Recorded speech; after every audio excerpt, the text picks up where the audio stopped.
This is Tim here from Your Six Studios. Today in this video I'm going to show you how to screencast and connect your iPhone over to your LG TV. So this is actually really easy to do. What you want to do is go back to the home screen and search for something called Home Hub. So I can see Home Hub right here, and there's different ways to access this. But under Home Hub there is an option for AirPlay. So we can go to AirPlay right here and just select it. Now you want to make sure you are connected under the same Wi-Fi network on your TV as your phone. So you can see Wi-Fi is set to SCUMP. So you might have to go to the internet options on your iPhone. Here's Wi-Fi right here.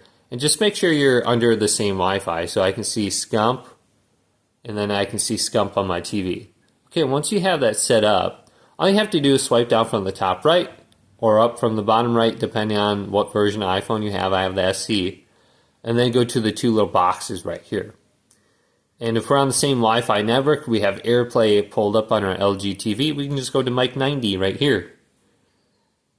And then we should be able to cast it over to our LG TV very quickly. And then you can just go to stop mirroring whenever you don't want to do this anymore. And it'll stop. Hopefully this video did indeed help you out.